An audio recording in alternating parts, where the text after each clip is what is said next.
প্রথমত আমরা আমাদের সকল অংশীজনদেরকে ধন্যবাদ জানাই এবং আল্লাহ শুকরিয়া আদায় করি যে বহু বছর পরে মানুষের আকাঙ্ক্ষাকে ধারণ করে আমরা যে ডাকসু দেখতে চেয়েছিলাম সেটি ভালোভাবে হচ্ছে।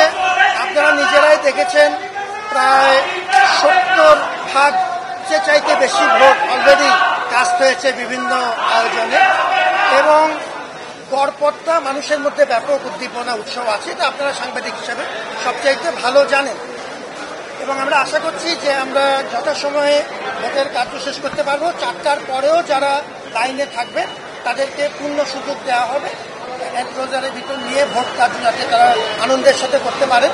আমরা বিভিন্ন কেন্দ্র থেকে ভালো সংবাদ পেয়েছি, আপনারা জানেন।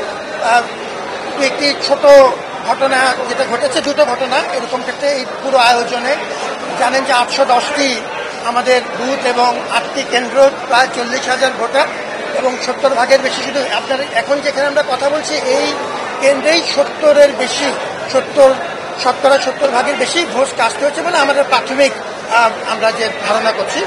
সুতরাং একটা ব্যাপক সাড়া পাওয়া গেছে, যেটা আমরা আশা করছিলাম। একটা ক্ষেত্রে যেটা হয়েছে যে আমাদের এটা কার্জন হলের ক্ষেত্রে, আমাদের অমর একুশে হলের ক্ষেত্রে ভুলক্রমে অনিচ্ছাকৃত দুটো আমাদের ব্যালট চলে গিয়েছিল। তো সেটি যিনি ভোটার ছিলেন তিনি অত্যন্ত এটি খুশি মনেই আবার ভোট দিয়ে যেটি শান্তিপূর্ণ মীমাংসা হয়েছে।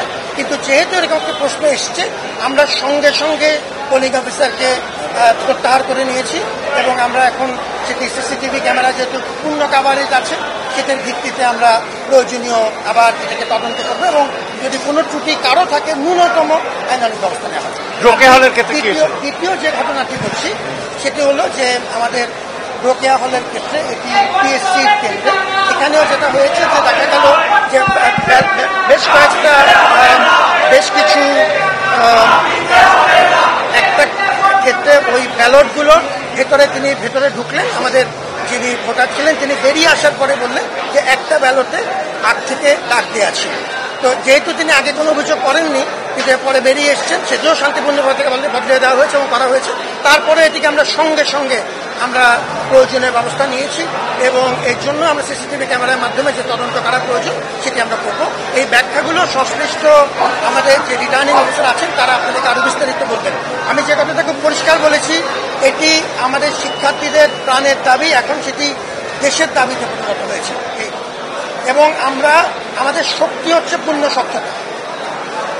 আশা করছি যিনি জিতবেন এবং যিনি বিজিত হবেন তারা বুঝবেন যে স্বচ্ছতার কোনো ঘাটতি নেই এবং আমরা যেহেতু সব ক্যামেরার সামনে হচ্ছে, সাংবাদিকরা আমাদের সবচেয়ে বড় সাক্ষী এবং শক্তি এবং আমরা ভোট গণনার সময়টিও আমরা জানেন যে আমরা ডিসপ্লের ব্যবস্থা করছি এবং সাংবাদিকদের উপস্থিতিও নিশ্চিত করছি।